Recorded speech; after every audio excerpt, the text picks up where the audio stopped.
ओम नमः शिवाय। हर हर महादेव। अक्सर आप ये कमेंट्स पूछते हैं कि हमें कौन सा व्यापार करना चाहिए, हमें कौन सा धंधा शुरू करना चाहिए जिसमें हमें लाभ मिले और हम बड़े आदमी मिले, हमारे पास खूब पैसा है, हम खूब तरक्की करें। और ये आज के युवाओं का एक बहुत बड़ा प्रश्न है और होना भी चाहिए। आज इस पूरे वीडियो में आप इस चर्चा को, इस बात को बहुत अच्छे से समझ लें कि कैसे किसी व्यापार को पुश करने के लिए ग्रह हमें इम्पैक्ट करते हैं और हमें कौन सा धंधा करना चाहिए जिसमें हमें लाभ मिले। आप सभी का एक बार फिर से चैनल में बहुत स्वागत है और आपका बहुत आभार है। अगर अभी तक आपने चैनल को सब्सक्राइब नहीं किया तो प्लीज़ सब्सक्राइब करें, कमेंट्स में लिखे हर हर महादेव। और चाहते हैं अगर आप अपनी कुंडली का विश्लेषण हमसे करवाना, स्क्रीन के ऊपर नंबर चल रहे हैं, आप व्हाट्सएप पर अपॉइंटमेंट लेकर हमसे बात कर सकते हैं। उसका फीस लागू है। दोस्तों, आप सभी खुश रहें, आप पर भोलेनाथ की कृपा हो, बस मेरी यही दुआ है। ज़्यादातर जातक गलती ये करते हैं कि वो बिना किसी व्यापार के बारे में जाने समझे बस एक व्यापार खोल देते हैं किसी को देखकर, जो सबसे बड़ी गलती है। किसी को देखकर व्यापार शुरू करना ये केवल एक मूर्खता नहीं बल्कि धन की भी हानि है, क्योंकि हमने जितना पैसा निवेश किया, चाहे कर्ज लेकर, चाहे हमने जिस भी तरह से धन लेकर किया, तो सबसे पहली गलती जो करते हैं ज़्यादातर जातक जिनसे मेरी बात होती है कि उन्होंने किसी को देखकर किसी चीज़ को बस ऊपर ऊपर चीज़ों को समझा और व्यापार खोल दिया। ये गलती कभी भी ना करें। दूसरी गलती ये करते हैं कि बहुत सारे जातक पार्टनरशिप में व्यापार करते हैं। एक अच्छा धंधा होता है, अच्छा रिश्ता होता है, उस रिश्ते के बिहाव पर एक कोई भी पार्टनरशिप का धंधा वो खोल लेते हैं। लेकिन जब वो धंधा थोड़े दिन तक चलता है और फिर वो पार्टनरशिप में पैसों को लेकर, क्योंकि पैसा एकमात्र ऐसी चीज़ है जिसमें दो भाइयों के बीच, दो सगे रिश्तों में विवाद हो सकता है, तो जो हमारे व्यापारिक रिश्ते हैं उनमें कई सारी चीज़ें खराब हो जाती है।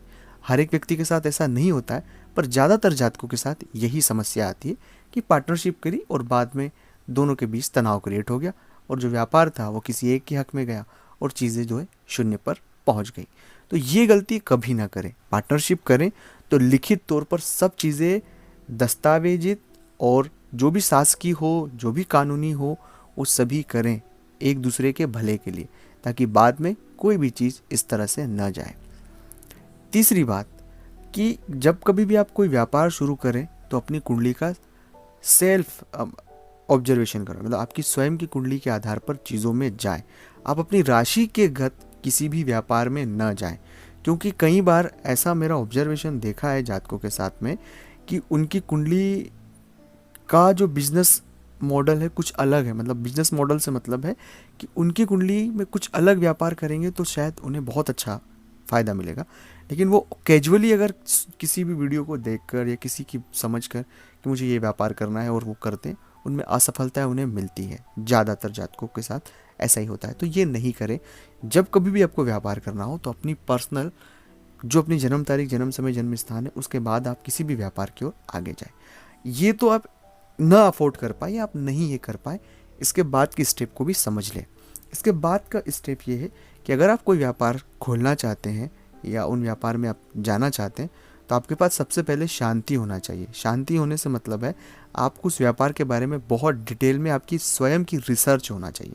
आपको स्वयं को चीज़ें के बारे में बहुत डीप पता होना चाहिए, क्योंकि व्यापार में हम जाते हैं और बहुत सारे लोग ऐसे होते हैं व्यापार में जो हमें नीचा करना चाहते हैं, जो हमें इस व्यापार से बाहर करना चाहते हैं। इसलिए मेरा निवेदन है कि उसके बारे में डीप रिसर्च करने के बाद आप खुद समझें अपनी बुद्धि और विवेक से, और फिर आप आगे बढ़ें।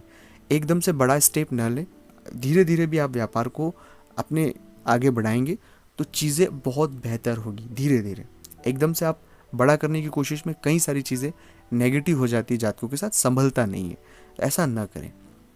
और महत्वपूर्ण चीज़, जब भी आप व्यापार खोलें तो अपने व्यापारिक क्षेत्र में खड़ा कोयला और खड़ा नमक दोनों एक काली पोटली में बांधकर जरूर रखते हैं। इसे रखने से आपके व्यापार की जितनी नकारात्मक एनर्जी जो वहाँ पर क्रिएट हुई है वो सभी खत्म हो जाएगी। और जो भी व्यापार आप शुरू है, क्योंकि व्यापार आप कोई भी खोल लें चलेगा, कोई सा भी व्यापार, लेकिन शर्त यह है कि वो सिर्फ एक नकारात्मकता के कारण या व्यापार नहीं चलने के कारण बंद हो जाता है। तो ये जो एक परेशानी ज़्यादातर जातकों के साथ होती है, आप उससे बच सकते हैं इस उपाय से। ओम नमः शिवाय। ओम नमः शिवाय। ओम नमः शिवाय।